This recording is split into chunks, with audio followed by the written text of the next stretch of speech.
Hey, good morning, Eastern Oregon, and welcome to this October 22nd version of AM Live on EOA. Your connection to Eastern Oregon right here on the EOA network. Literally at that URL, EOA.network, you can find access to all of our content. There also is a place where if you want to support us, you can donate, and we appreciate you considering that. And here in just a little bit, we are going to have LeGrand Police Chief Gary Bell with us. Yep. How are you, man? I'm good. Yeah. Second Monday. Yeah. But it feels like I didn't have a weekend, so it feels like it's just a continuation of I know, and week. that's why when because the second Monday and first Friday are always things to like, oh, yay, here comes the weekend. Yeah, and for me, it's like I never get to a Friday and go, oh yay, I got the weekend off. Sometimes I do, but most of the time I know that there's something that's going to happen. Like this weekend, like there's things happening. Yeah, I mean it's just normal. Well, this is the busy sports season of the year. This part of the year is just hammers me like it. But it is my favorite, probably. Yeah. Between doing football and EOU volleyball, like it's probably my favorite time of year. Yeah. I would imagine. I would have used to say spring because I love baseball. I mean, that's my game, and I love softball. But I think the fall, not the weather, but the fall is pretty exciting. Yeah. Actually, it really is. Well, and Gary and I were talking just a minute ago. Love the fall. Yeah. See, I don't. I don't like. I don't like rain or snow. So. Yeah. I mean, if it's cool, I'm fine with that. But like this out here right now, it feels like it's almost nighttime. It's so gloomy out there. Yeah, it is. You can't get pumped about that. No. Not in my eyes. Well, hey, so Nelson Tracy was with us last Thursday, and the premiere was the following night, last Friday.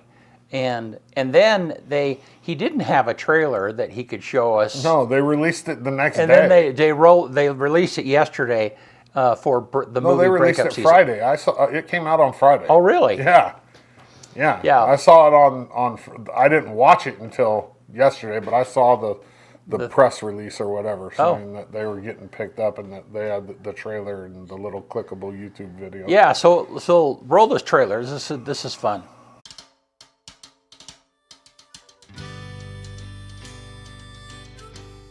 What have you told them about me? I told them everything.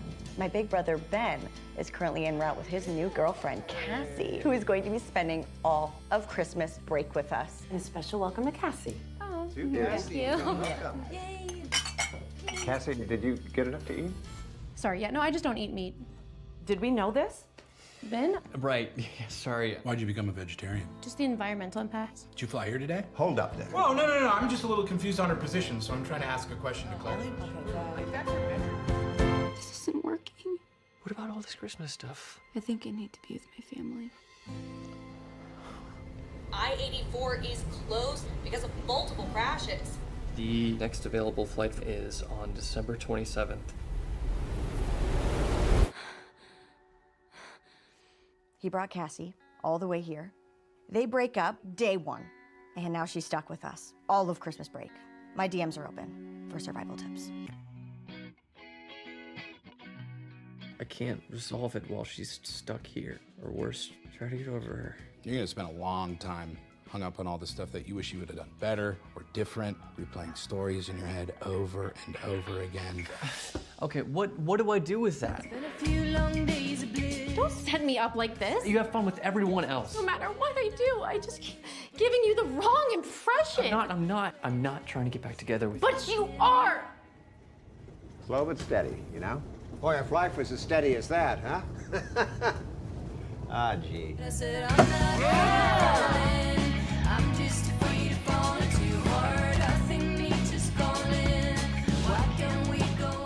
Why do you want to be around somebody who clearly doesn't want to be with you?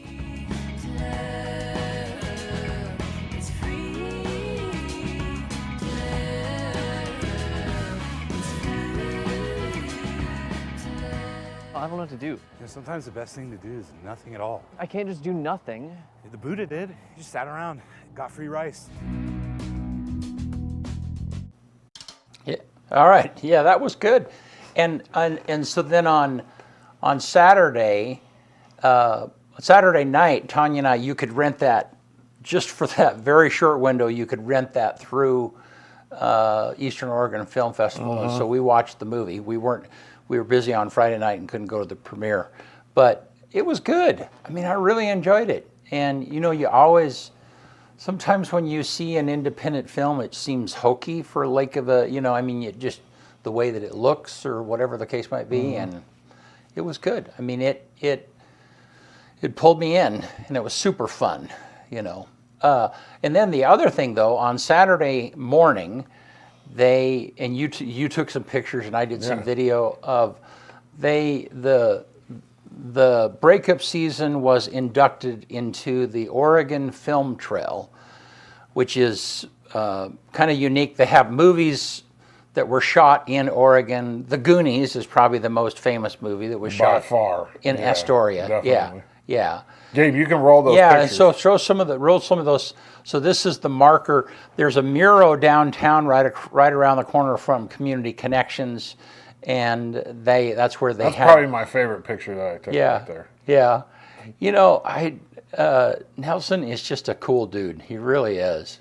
I didn't know. I had never seen Chandler. Didn't watch Walking Dead, and so I've not seen him anything. He's probably the second most famous person I've ever taken a picture of. Really? Yeah. Ashton Genty at Boise State is the most famous, especially right now. I mean, he's top of the Heisman heap right now. He might win the first Heisman ever at Boise State. Yeah. That was fun though. That was cool that they did that. Yeah. No. I have I was kind of thinking, and I thought about it over the weekend, and I understand it better now that I thought about it. But on Saturday, I'm like, why are they putting this up already? Like, this movie hasn't even hit. You know what I mean? Right. What if it flops? But then I thought about it, and regardless if it flops or not, it's still a piece of, our, right. something we can identify and with. it sounds like the Oregon Film Trail. So this was the 43rd film. So, I mean, if Goonies is the most known film, there's a whole bunch of unknown films that were shot in Oregon, So I don't think the film going big or not is not a measure. It's just but there's been a lot of movies filmed in the Portland area though, like big movies. Yeah. Like so, I wonder like if some of those are on there. Well, what Nelson said was that one of the reasons they went ahead and rushed this was because all of the cast was able to be there for the a lot of the cast for the actual presentation of the thing. Was the lead woman there? Yes. No, she was not. She was the only one, right? Right. The mom was there, the brother, the sister. The dad was not there. So the mom and the lead woman weren't there, but everybody else. No, the mom was there. The dad and the lead woman. Correct. Yeah, right. the mom is Brooke Hogan. I know that because it's Hulk Hogan's daughter's name. Oh, really? Yeah. So I was like, Brooke Hogan. When I first saw it, I'm like, she got off of drugs. She's doing good. She's acting. And it's not the same. It's not the same. Not the same Hogan. No. Yeah. So no, it's pretty cool though. Yeah. All right. Hey, you want to do sports? Yeah, TJ. Good morning. It has been a minute. Yeah, go ahead, roll it, Gabe. AM Sports Report brought to you by Northwest Furniture and Mattress. The only thing sweeter than candy hearts on the sweetest day is cozying up in a Stearns & Foster mattress. Visit Northwest Furniture and Mattress and fall in love with the handcrafted comfort and timeless design of Stearns & Foster. That's kind of early. Like, it's only October. But, I guess there's a couple of holidays in between now and Valentine's Day. Homecoming week for the Tigers. The LHS volleyball team beat Baker last Thursday in a 5-set throw, 3-2. They host Ontario tonight at 6 o'clock for senior night. So congratulations to those seniors. LHS girls beat Ontario on Thursday 8-0. Both girls and boys soccer have their senior night tonight as well. Both teams host Baker, with the boys kicking off at 4 up at Community Stadium and the girls at 6. LHS football with a dominant win on Friday night versus visiting Burns. The score was closer than what, it was like 27-14. But the Tigers basically dominated. The offensive line and the front four on defense controlled the entire game for the Tigers. They faced their toughest test of the year, though, this Friday, homecoming against Crook County. They're coming to town to try to spoil the Tigers' homecoming, and they're undefeated, and they're tough. It's going to be a tough game for the Tigers.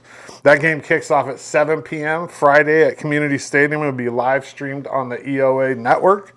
We'll also be live streaming the Baker Gladstone game from Bulldog Stadium simultaneously. So that game kicks off at 7 as well.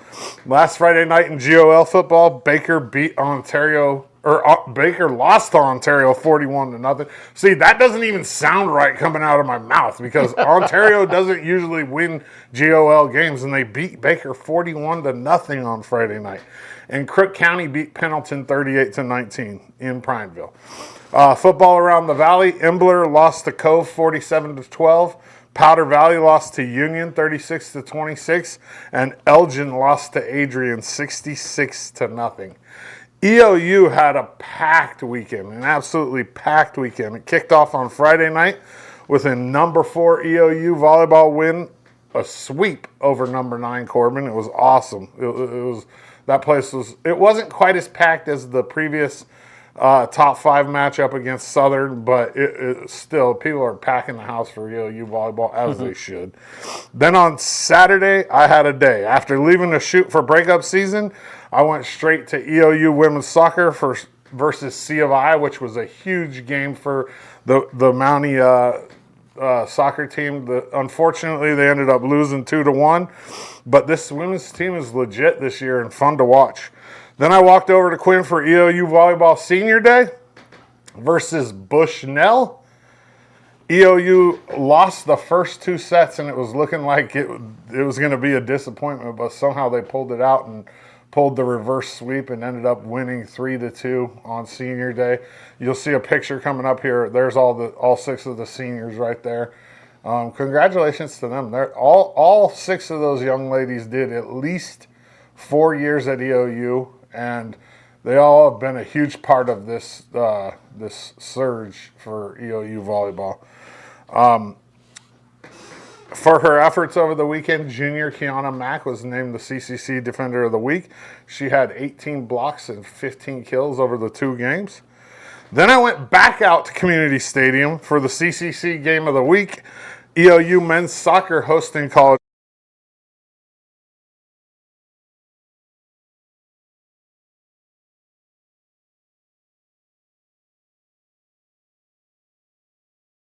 That's the thing I hate about soccer, ties.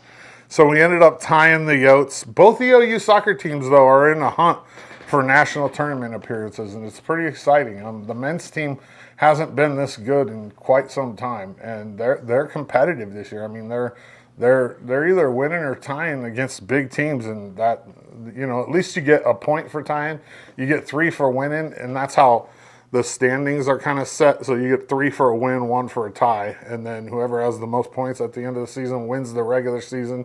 And then they do a tournament with 6 teams. The top 2 teams get a bye, and then the next 4 play, and it's bracket style tournament for the CCC tournament. So if EOU were to get second during the regular season and play in the championship, and the team they play in the championship was the season winner of the regular season, even if they lost the tournament championship, they would get in, because in the CCC, the way they work the conference tournaments is if the team that won the regular season also wins the tournament, the team that got second in the tournament makes the national tournament.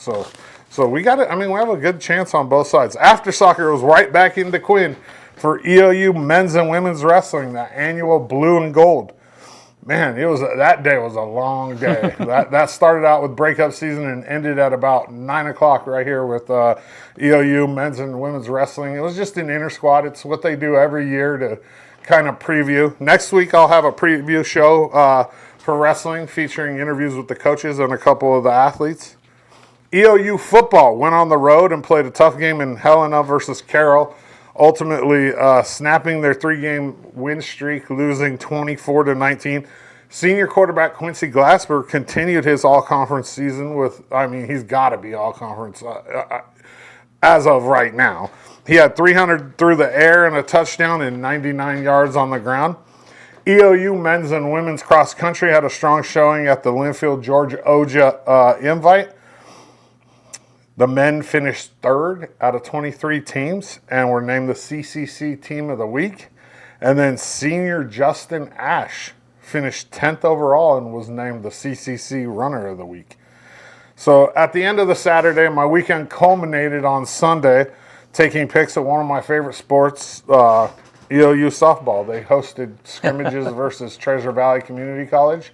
They played 3 games overall. I only stayed for 2 of them. They looked good. This EOU softball team hopes to get back to the national tournament. I'm sure they're going to start the season ranked in the top 25. They have, obviously they lost their first team All-American pitcher, but they have one that's sitting right there in the wings waiting for her shot. And actually she was first team All-Conference last year as well as Kaylee Hoskins. Kylie should be, she should dominate the CCC this year. If she pitches anything like she did last year, I look for the Mounties to make a run at winning the CCC and definitely making the national tournament. I'll have the weekend schedules for EOU Athletics on Thursday. AM Sports Report brought to you by Northwest Furniture and Mattress, Big Red Rocking Chair on Elm, off Adams in LeGrand. Whew. All right. A lot of stuff. Yeah, busy weekend. There's a lot of stuff in there. All right, well, hey, let's look outside. It's got that gloomy fall day a little bit. And it's actually brightened up in the last hour. At about 6:30, it looked like doom outside. Yeah. It's brightened up quite a bit. And then let's look at the weather. What's the weather supposed to be? I think up to 55 today. A little bit of chance of rain. And then tomorrow, kind of the same. Up to 50 tomorrow, 20% chance of rain. Thursday and Friday it goes down a little bit. But anyhow, I think we're in the middle of the fall rainy season, just waiting to turn cold and turn to snow. Yeah. So, yeah. I keep thinking about the other day when we went and picked up those speakers and the people had the weed growing in their backyard. Yeah. 20 years ago, that's unheard of, right? Right. You don't just get out of the car and smell weed. But the crazy thing is how have they not harvested that yet? Do they not know how to farm? Well, maybe they have. How had they not harvested it on, when did we go? Thursday or whatever? I don't know. That's that's a world that I'm not familiar with. Well, it's just like gardening, BC. Your garden's done by this time of year usually, unless you have late, sometimes potatoes or whatever. But when it comes to green plants like that you have to harvest, you want to get them out before the first freeze, and it's already froze one night. It's crazy, man. I don't know. Maybe they're amateurs, gardeners. But hey, the world is different than what it was. It's so different. Yeah. Yeah, that is unheard. If that happens 20 years ago, you're like, whoa, and now it's just Yeah, I wonder if Gary knows about that. It's legal. Yeah, I know. I'm just saying 10 years ago, 15 years ago. Yeah. So, all right. Well, hey, talking about Chief Bell, he will be with us right after this. Here in Eastern Oregon, we're blessed to live in such a wonderful area. And though it may seem mild-mannered, there's actually quite a lot that goes on in this area. And apparently, there's 2 dinguses who happen to be here that are actually crazy enough to get up at the crack of dawn to talk about it. Tune into AM Live on EOA with Brent and Doddsy, featuring special guests, weather, sports, news, and more, every Tuesday and Thursday at 8 a.m., only on EOA Live, your connection to Eastern Oregon, now on Roku.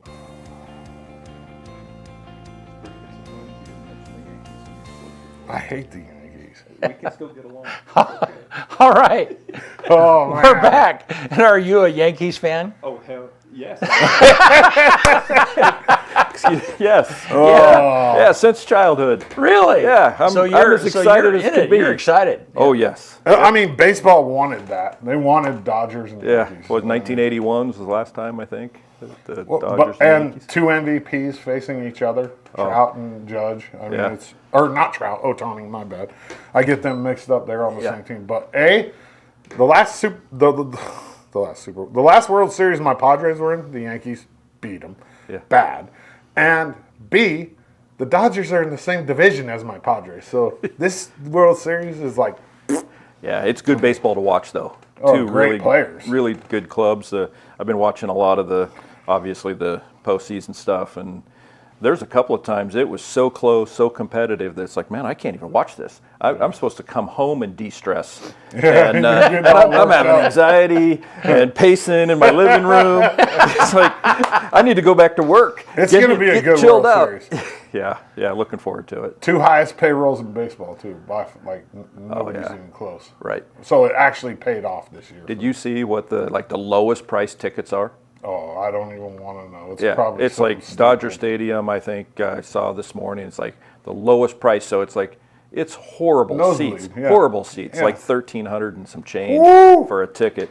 You know, so it's They've made it to where families can't even go to this kind of stuff. Right. It's not. It's just for elitists. Yeah. You just watch it on TV nowadays. Yeah, I watched a story on the news early this morning. Wow. A family in New York. Guy bought tickets for the family and said, "Come on, let's go. We're gonna." Because he bought some tickets. I think Game 3 will be in New York, and everybody was like, "Wow, really?" And he's like, "Yeah, let's do it. I'm spending your inheritance." Right. Well, you would if you think about it, for a family of 4, it's going to cost you. If you live in wherever the game is, it's going to cost you roughly $6,000 to go. And that's before you buy hot dogs. No, I added that in. Yeah, it was like $5,200 for the 4 tickets, and then I say $800 for a beer. Yeah. Yeah, well, and I lived in Seattle in the early mid 90s, you know, and had never been to a professional baseball game ever.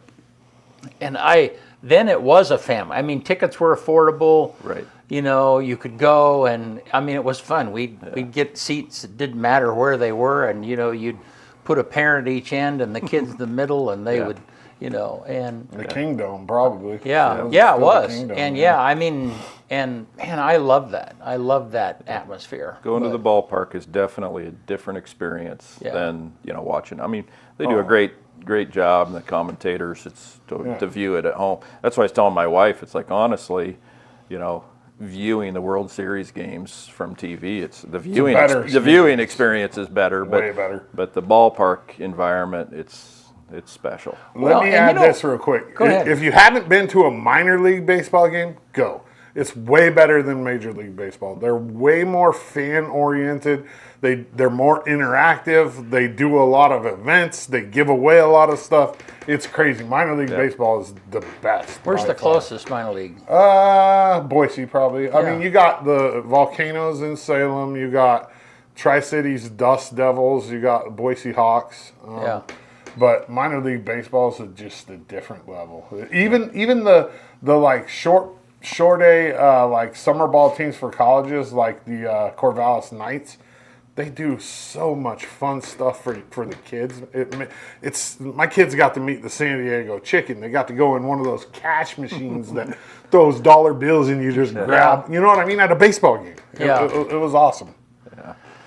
Yeah. You know what I mean? And thinking about that, all of this has nothing to do with the police department, but it's an interesting conversation. When you watch, the difference between watching football and baseball on TV, well, I mean, when you're watching on TV, you're kind of engrossed in what's happening, you know. Right.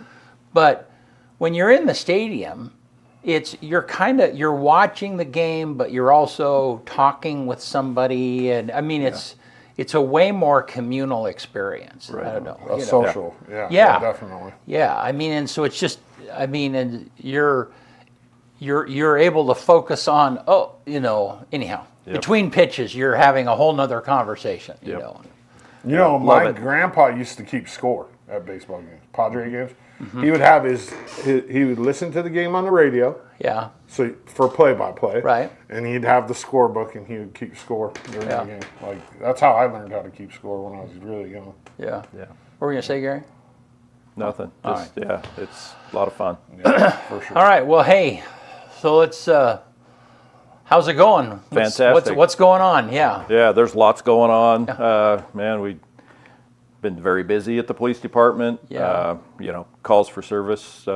We're up about 11% Ooh. this same time over last year. Wow. Really? Yeah. So we never forget our dispatchers, because every call for service that the police officers get, that goes to the dispatchers first. But and that's pretty significant, because that represents 900 to 1,000 calls for service. So you think about, that requires a police officer doing some stuff. Right. And so yeah, very busy, and lots of training going on. We have some community events that we're going to be participating in coming up. Drug Take Back is this coming 26th. Saturday. Yep. Yeah, this coming Saturday, 10 a.m. to 2 p.m. Safeway parking lot. Got unwanted, unneeded, or expired medications. Bring them down. We'll safely dispose of them. No questions asked. What do they do? Burn them, or what do they do? Yeah, with yeah. those? So what we do is we transfer them to the DEA, Right. and then they get incinerated. Incinerated. Yep. Yeah. Speaking of dispatchers, have you hired the new job? You had the job of We're in the process. Still in yeah, the because process. so if either one of you would like an evening job or something like that, I could have never do that applications job, in my no. I've got we got a great training program. Got applications in the car. We can get you hooked up. But you were looking for a supervisor. Did Yep. did you fill that role? Yeah, we promoted one of our dispatchers by the name of Tony Grove. I think Okay. you guys might know Tony. Yeah, She's yeah. very active in the community. She volunteers at the LeGrand Rural Fire Department. Yeah. Yeah, we're very Cool. fortunate to have her, and so yeah, she's a line level supervisor now. Good. Yeah, love it. Good. Yeah. But, So yeah. now you're trying to backfill Her spot. her. Yep, Yeah. and if you guys remember in our budget process this past spring, we requested and were approved by the budget committee to add 2 additional 911 dispatchers, which was very needed. And so, but we know this, it takes time, right? Right. Yeah. I think many of your viewers, you guys, I'm sure are aware, our business community, finding people that are interested in work and qualified candidates it's challenging. Yeah. And we most certainly are not in a position to lower standards. We got to get the right people. Yeah. And so it just takes time, but we're definitely working on it. Yeah. Cool. So now, how have you been? If you're adding 2, how have you been covering that? Have been people working overtime and stuff, or? Yeah, and our Rhonda Griffin is our communications manager. So I think I've mentioned before that the police department is broken into 2 divisions. Yeah, she's the Jason Hayes. Yep, of the Lieutenant Jason communications. Hayes oversees the operations division. Rhonda Griffin oversees, so they're counterparts, but she oversees the communications division, which includes the 911 dispatch center. And Rhonda has been, she's just a workhorse, and she's been with us 30 years. So then she's been covering some of that. She covers some of those short 30 shifts, years. and we, the staff that we have, they'll cover extra shifts and things like that. So, yes. Yeah. So what does 11% more? Then what is that in numbers? What is that? How many calls do you normally get a month, and so how many more? Break that. So down. right now, this year for our police officers, we've handled in the neighborhood of 10,000 calls for service so far this calendar year. So that's about 1,000 a month. Yep. Or roughly. Yep. In that neighborhood, right? And so, like I said, going from memory, and I look at this stuff regularly, we're between 900 and 1,000 calls for service more at this time this year, so the end of September, than we were at the end of September 2023. So that's roughly about 3 to 4 calls more a day. Right. Yeah. If you break it down math-wise. Yeah, but it's important to note that some might. It's like, well, 3 or 4 calls. It's like, well, that could be a call for service that requires an officer's Right. attention for hours, you Right. know, and Right. writing reports, and not every call for service by any means, but when you look at the fact that we are, 10 to 11%, that many, that's quite a change from last year. Yeah. And so we're about 10,000. The dispatch center typically handles anywhere from 26 to 28,000 calls for service in a calendar year, and we're up in there about 7.5%. So Union County emergency dude, Nick Vora, was here last week. Yeah. Yeah. And one of the things he talked about is that, hey, if you're in a remote place, and you only have enough battery to make one call, Yep. Whether it's super urgent or not, This sounds like a riddle. Yeah, you probably should call. You probably should call. Right. And he was explaining. I don't know. Talk about that. The advantages, like at least from that one call, even if it's not urgent, you Right. can determine where someone. Right. Yeah, So with the technology that we have in the 911 center now, it's I don't want to mislead people to suggest, because it is not foolproof. I mean, there's times, based upon the signal and things like that, but we have location services, so we very likely will be able to identify, through GPS coordinates, where that call was made from, and it's not, absolutely precise, but it certainly, gets us in the right area, and that's really meaningful to, Nick and his team of search and rescue volunteers, because if they need to, sometimes somebody might be missing, right? They're overdue from like a hiking or hunting or camping trip or something. Well, if they didn't tell somebody where they were going, Union County, where do you start? Right. You have to have an idea of where to start looking. Well, and he was saying how that sometimes people will call their friends, right, or a family member, and then the family member will end up calling 911.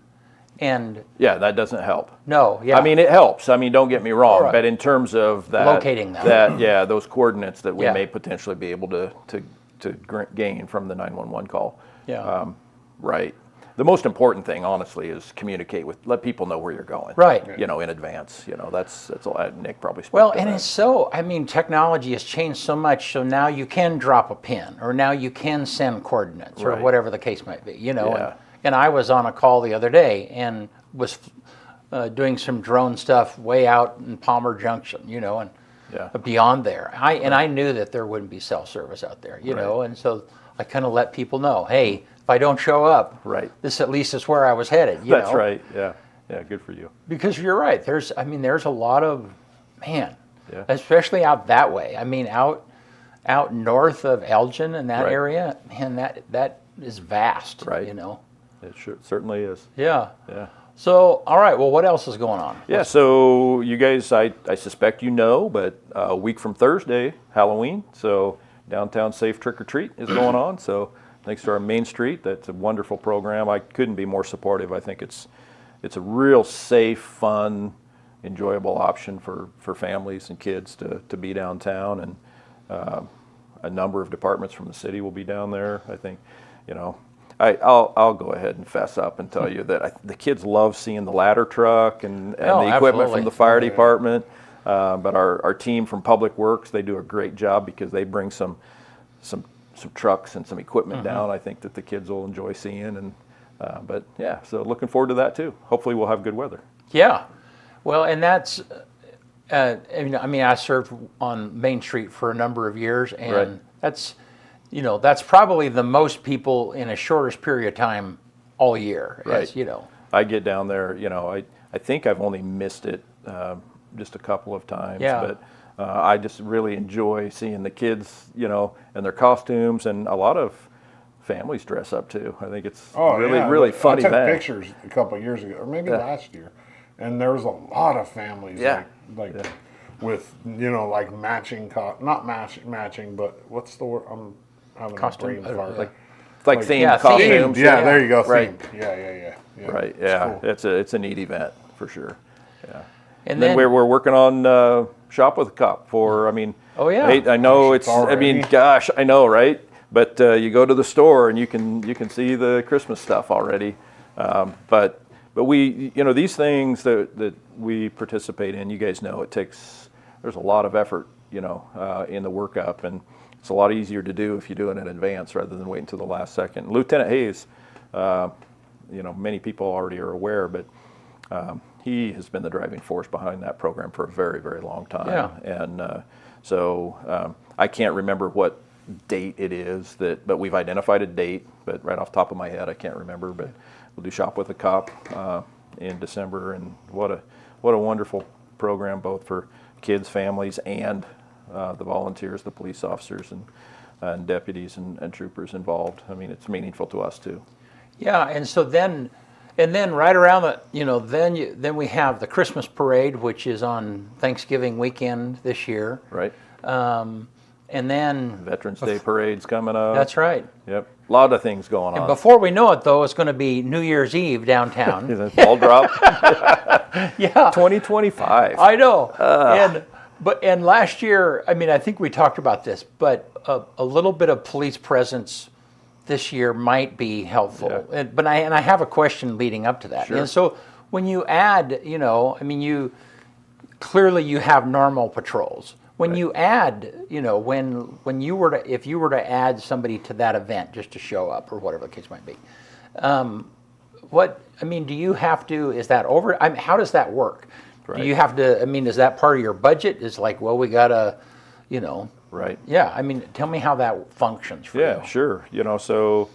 We have our normal schedule, which provides for police protection 24 hours a day, and that is handled by way of shifts. Mm-hmm. So the police officers work 12-hour shifts. We have 2 shifts a day. They work from 6 a.m. to 6 p.m., and the night shift comes on at 6 p.m. and works till 6 a.m. And so things like that, just as an example, New Year's Eve, oftentimes we will add additional officers on nights like that, just as a measure of, safety, because we're also looking for people that have been drinking too much and driving. We know events like that, and believe it or not, some people may not realize, but Super Bowl Sunday is often a day where there's a lot of people that are drinking, and we get calls for service. And holidays, oftentimes we get people together, families and stuff, and we have an uptick in domestic violence calls. So yes, the way that we do that, it's overtime. So we'll put it out in advance for officers who want to volunteer. If we don't get volunteers, which we typically do, we rarely have to, just assign order somebody to to have to work that. But yes, we are budgeted for that, those are things that we have to pay overtime to officers. When they get subpoenaed to court on their days off. If we have major crimes, call outs, things like that we need additional resources to come in, or maybe the momentum of a criminal investigation. You can't take days off. You just need to keep going, because it's like, look, the victims and families and whatnot, we can't just stop the investigation, because sometimes the momentum, you have to just go with it. And things are time sensitive. That's too, correct. Right? Yeah, absolutely. Sure. And then sometimes we have to compensate officers with overtime to facilitate training. As an example, here recently, early in October, we hosted some use of force training that DPSSD came out and taught, but that's really critical information and training material for our officers. And so in order to do that, we have to, some people have to come in on their days off and accomplish that. So, but yeah. So what else? What is maybe something that people might not know? Like just because it doesn't occur to them, and I don't. That's kind of a open question a little bit. But is there anything that comes to your mind that like a lot of people don't know that, or it never, because when you have a system like that, and I remember, not too long ago when I was in your office, and we were doing some promotion for 911 and stuff, and just the visual aspects of everything. There's a lot of things like, oh, right, yeah. Yeah, that's a big question. I know, Brent, yeah. But let's do it. Yeah. Here's something that maybe a lot of people might not know, and that is that there's always stuff going on at the police department, and the truth is, if we're doing our job and we are accomplishing our mission the way that we strive to, a lot of times people in the community, and rightfully so, are naive to some of the things that actually are going on in our community, maybe unaware of how busy we are on night shift, and some of the activities that our officers get engaged in. It's just part of, I think the larger umbrella of what makes a community work. And public safety is one of those. And, we, expend resources as a community and as taxpayers in order to, have a resource like this so that we can feel safe, and not only feel, but be safe in our community. So the next morning when the community wakes up and the kids are getting ready to go to school and things like that, we've kept a lid on it, right. And there's so much all the time, and it doesn't always make it into the news. Sometimes the fact is it's not newsworthy, but day in and day out and every night there's stuff going on, and your officers are out there working on it to keep a lid on it. And I think that's when we have people come in and do ride-alongs, like what you're talking about, Brent, when you pop in the office. You see but oftentimes it's behind the scenes. Right. Sometimes people will see things because it's kind of out in the front of the community. I'll give an example here. I think weekend before last, we had a pretty visible incident up in the Sunny Hills area on South 12th Street. We had an individual that was having a difficult time and discharged a gun in his backyard. So we had a pretty large police presence. But those are the things we train for. We work hard, so that the officers know what they need to do, what their roles are. Our partnerships with not only just the other law enforcement agencies in Union County, but partnerships with our behavioral health professionals like from CHD, and it's just absolutely, and so those are the things that happen all the time behind the scenes, is just fostering, growing, and developing those relationships and training so that we are prepared to address and deal with those things as safely as we can for everybody, the individuals involved, the neighbors, and return things to quote unquote normalcy as quick as we can. Do you have officers that are on call sometimes? So let's say that you have an event, everything, right.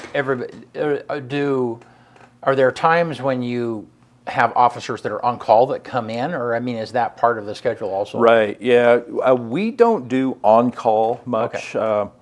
The nature of labor law for us in the state of Oregon is that if we actually put you on what's called on-call, then you actually have to get paid. Yeah, right. There's not your full wage, but right. there's a percentage of your pay, yeah. Because in essence, that means that we're telling you that you have to be within a specific geographic area, ability to respond, and if we're controlling that when somebody is off work, they have to be compensated. Yeah. So we really don't have a need to do that. There's a lot of those rules that don't apply to Lieutenant Hayes and I. I was going to say, that's what you and Jason are for. Yep. Yeah.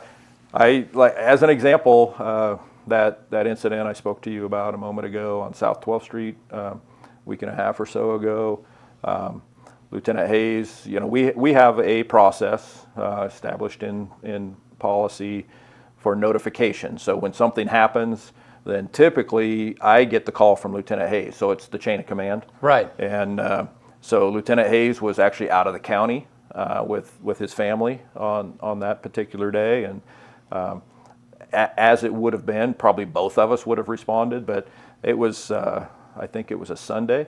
And, I put my appropriate clothing on. Maybe took some Yankees clothes off or something, and off to work I went, Yeah. And, I don't get overtime. So I just whatever it takes to get the job done, that's what Gary gets paid. You know, I get paid the same no matter what.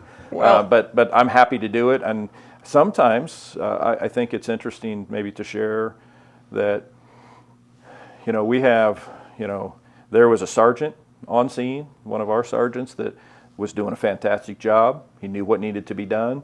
And so sometimes, whether it's Lieutenant Hayes or myself, we'll show up and, you know, part of our function is, of course, to ensure that, you know, everything is taken care of, all the I's are dotted, T's are crossed, but as much as that, it's to provide that support to, you know, the sergeant and the other officers and folks there.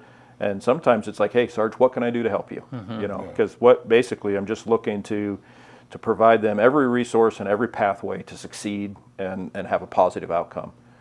You'll have much happier employees if you do that too. Well, we do that, yeah. And that's I'm a student of leadership, and you know, I've seen positive leadership and I've seen negative leadership, and you know, I certainly strive to be the type of leader that I always would have liked to have worked for, and I've worked for some great ones.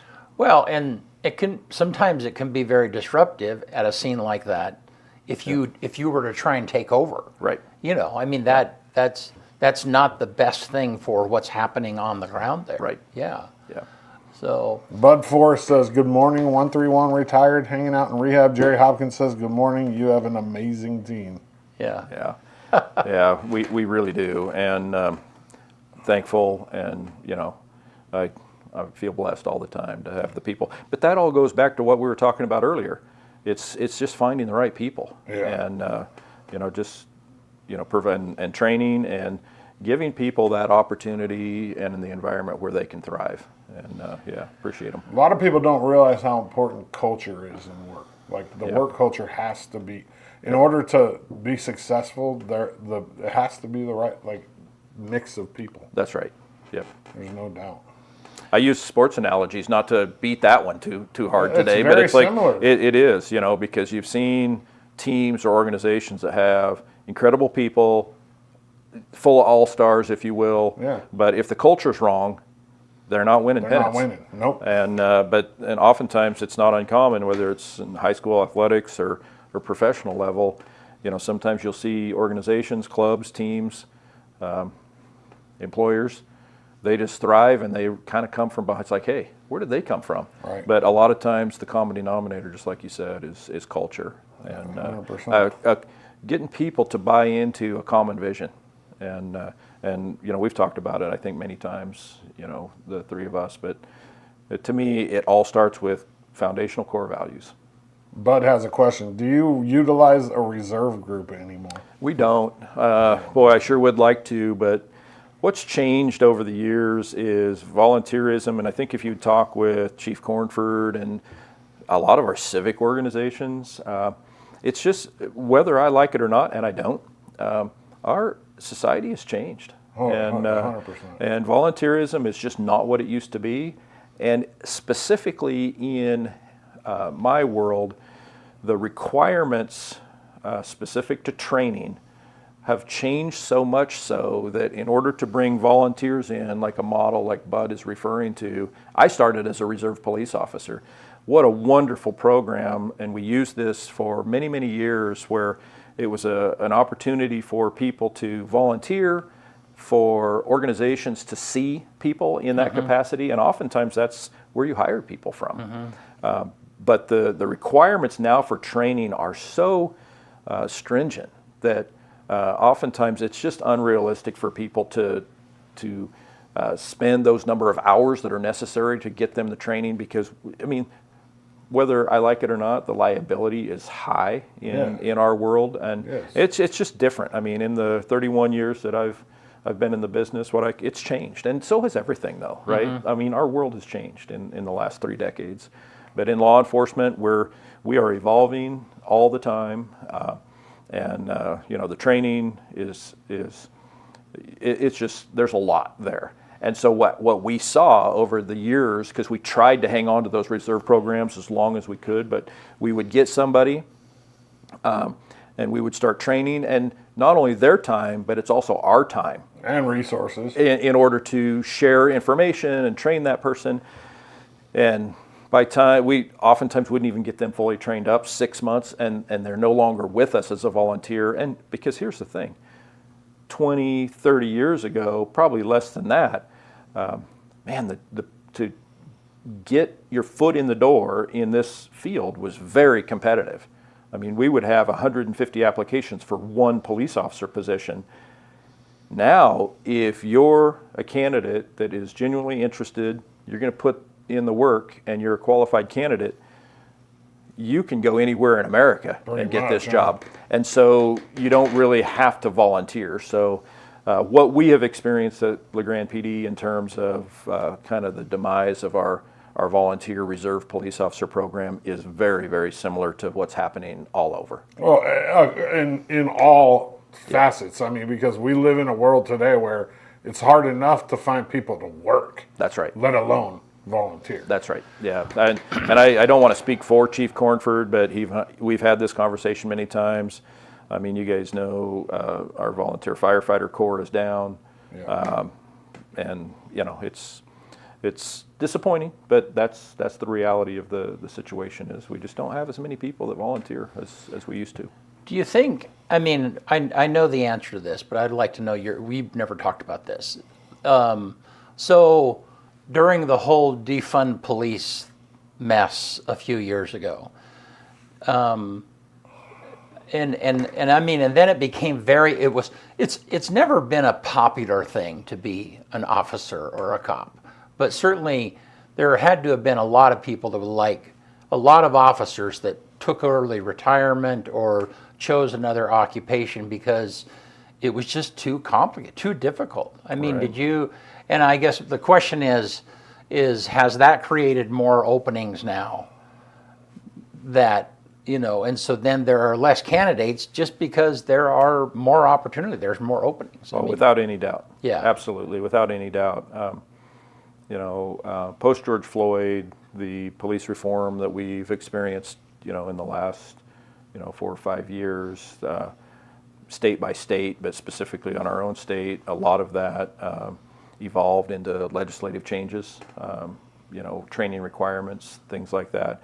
I will offer some of it's good, and I think most of us that have spent a majority of our life in this career field, we accepted and signed on to the idea a very long time ago about the continual evolution and professionalization of both ourselves and our organizations as an industry. Laws change, our culture and our societies change, tactics change, we learn. And if you're not learning and evolving, then you're not going to be as successful. But yes, in some communities it was much, much worse than others. When people, because we're talking about human beings that are inside the uniform, and when they don't feel appreciated, they don't feel like they're going to, if they're doing their job right, they feel like they're just going to be thrown under the bus, if they make a decision and an outcome. Maybe the outcome isn't even wrong.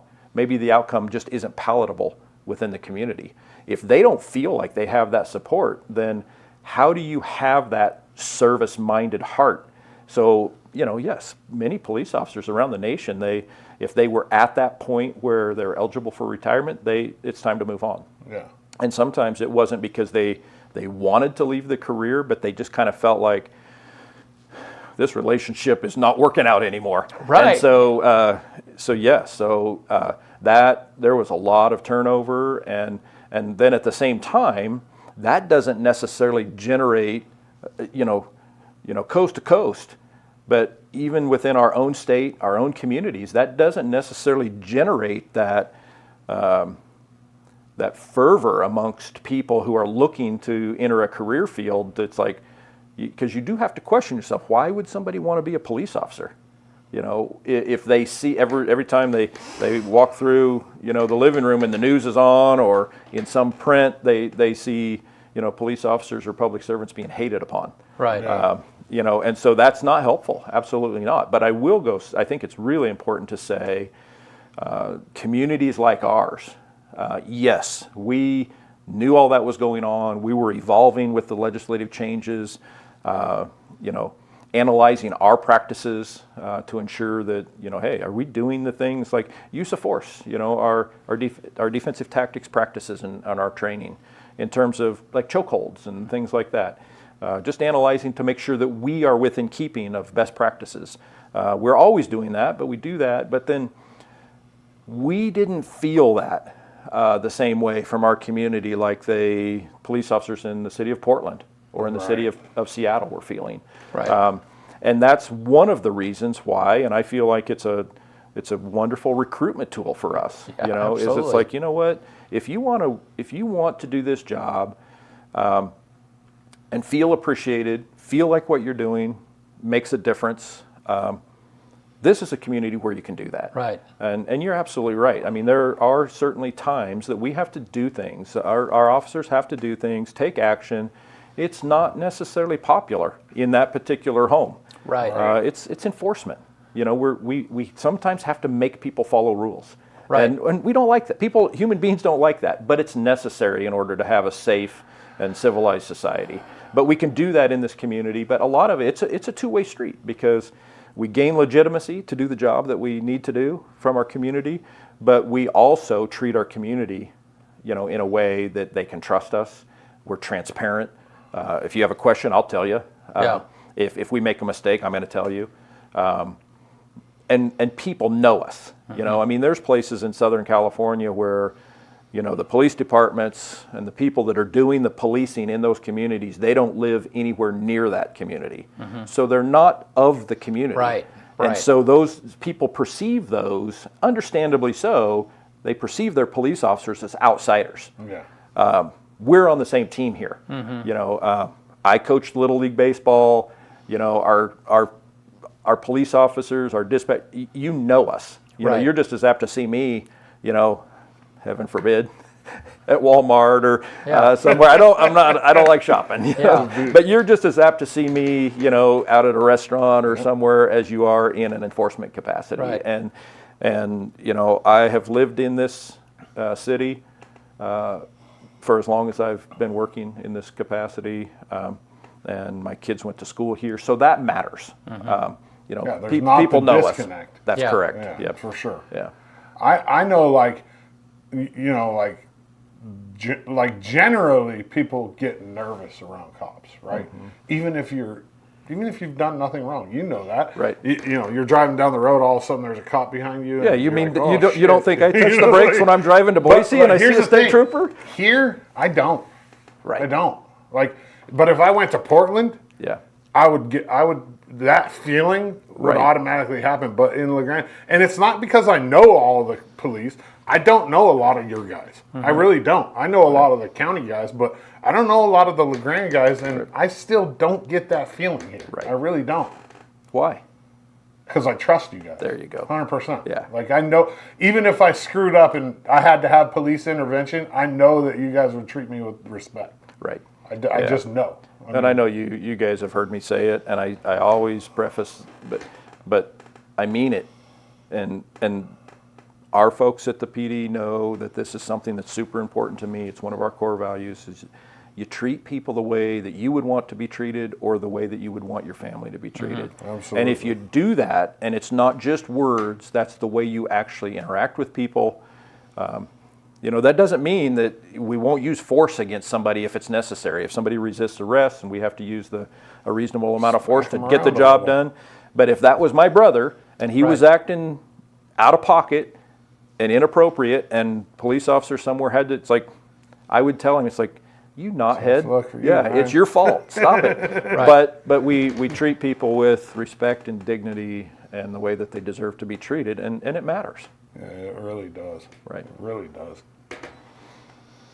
Yeah, well, man, we appreciate what it is that you do. I had one more question, but it has escaped me. Right. Yeah. Yeah. No, we always appreciate your presence and what it is. I know what I was going to say. Is that, and so with all of that stuff of the police force leaving, it seems like Portland lost a third of their police force or something like that. I mean, and so then you see this wave of crime.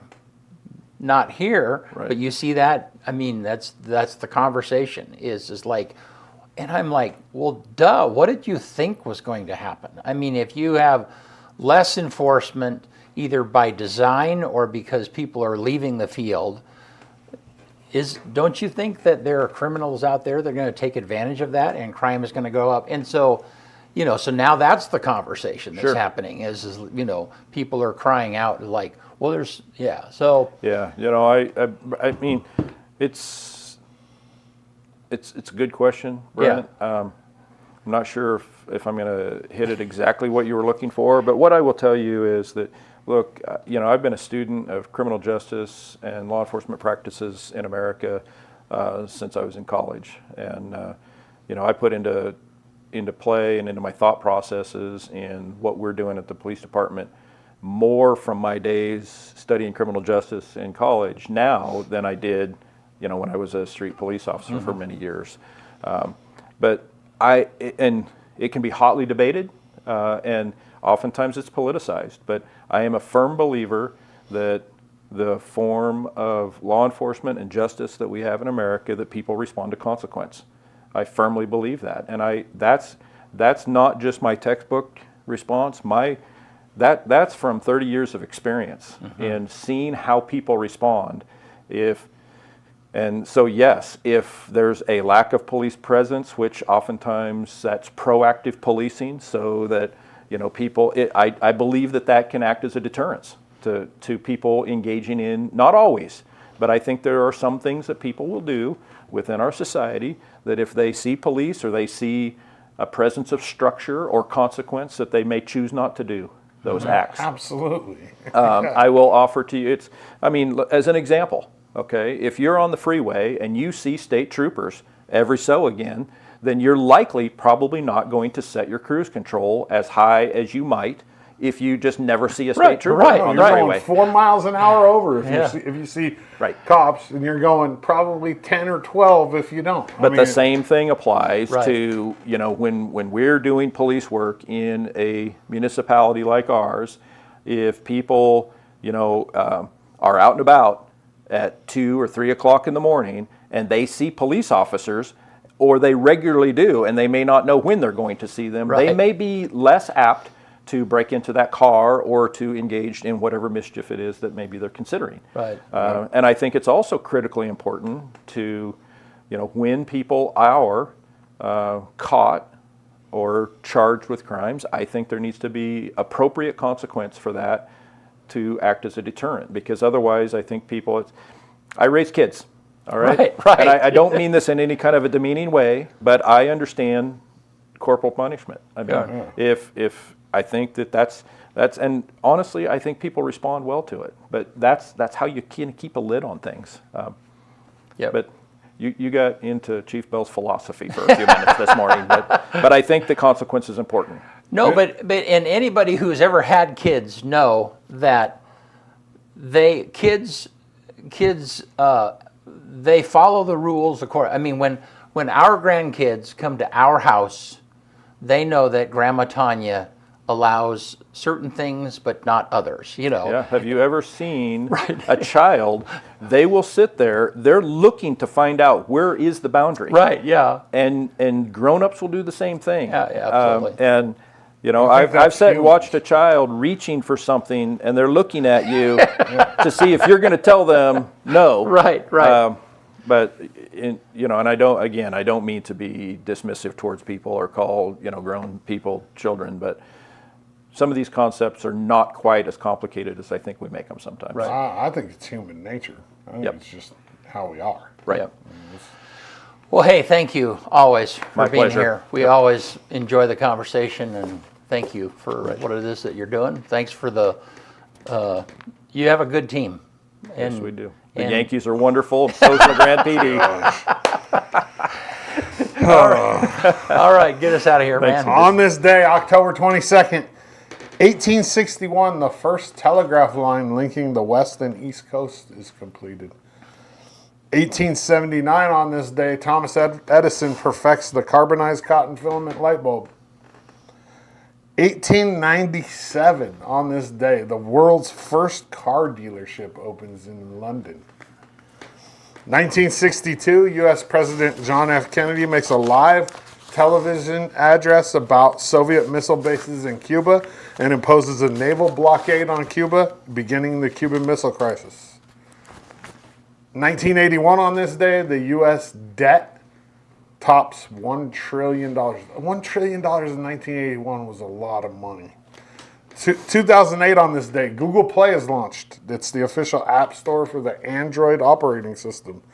And then 2021, on this day, Australian city of Melbourne, which was the world's most locked down city during COVID, exits its 6th lockdown after a total of 260 days. In its 6th lockdown. Could you imagine? I have a friend that lives in Australia, and they were miserable. He hangs drywall, and he travels for work, and you couldn't go anywhere. Like the people in Australia were miserable. The number one movie in America on this day in 2004 was The Grudge. I think that was Sarah Michelle Gellar in that movie. And then the quote of the day comes from Steve Jobs. The only way to do great work is to love what you do. One more time. The only way to do great work is to love what you do. All right. Yeah. Hey, thank you for being with us. Yep. Yeah, appreciate you as always. Yeah. Thank you, guys. We'll see you all right here on Thursday.